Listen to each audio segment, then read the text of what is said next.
Global action is required to stop a global threat, he said. Any country that hosts North Korean guest workers, provides any economic or military benefits, or fails to fully implement UN Security Council resolutions is aiding and abetting a dangerous regime. Tillerson also called for the denuclearization of the Korean Peninsula and stated the U.S. will never accept a nuclear-armed North Korea. North Korea claimed Wednesday that it was just that. A statement from Pyongyang's official Korean Central News Agency said Tuesday's test was of a new, nuclear-capable ICBM. North Korean leader Kim Jong-un called it an Independence Day present to the U.S., adding, "We should deliver big and small presents often," KCNA said.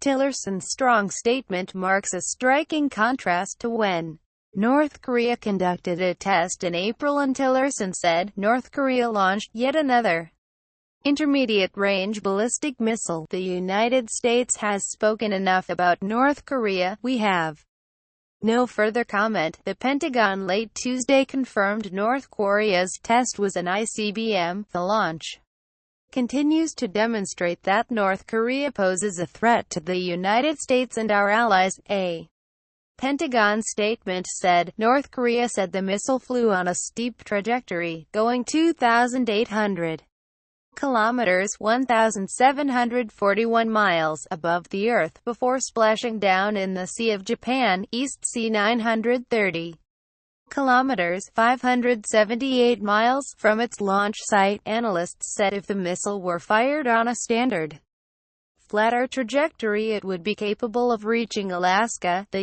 U.S. and South Korea also announced they had conducted a joint exercise in response to North Korea's launch. A South Korean statement said, the drill, which was intended as a strong warning against North Korean provocation, took place along South Korea's eastern coastline and showcased precision targeting of the enemy's leadership in case of an emergency. The drill is a clear signal from the Pentagon that the U.S. and South Korea have no intention of stopping joint military exercises in exchange for North Korea halting its missile and nuclear testing, as China and Russia earlier suggested. Earlier, a U.S. official told CNN that the U.S.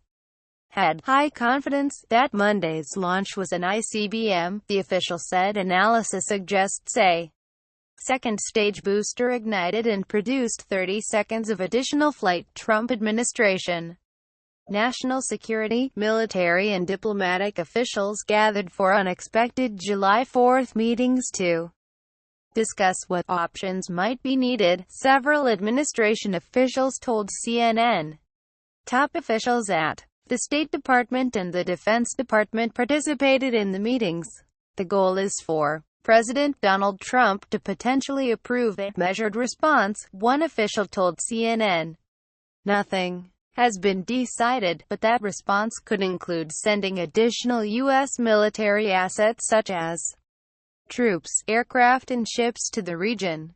Diplomatic options are also being considered, including more sanctions. It is likely that the Pentagon will publicly communicate that all missile defense measures aboard Navy ships in the Western Pacific and land-based missiles in Alaska are fully ready, as are missile defense systems in South Korea and Japan. As officials huddled in Washington, U.S.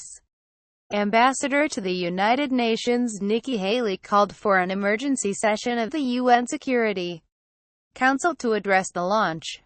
A tweet from Haley's spokesman, Jonathan Wachtel, stated that she told Liu Jie, the Chinese UN ambassador and current president of the Security Council, that she wanted to call the meeting, which will take place Wednesday afternoon in New York. At this stage, the U.S. believes that whatever capability the North Koreans have demonstrated, it does not necessarily mean they can immediately launch a working missile that can reach as far as Alaska.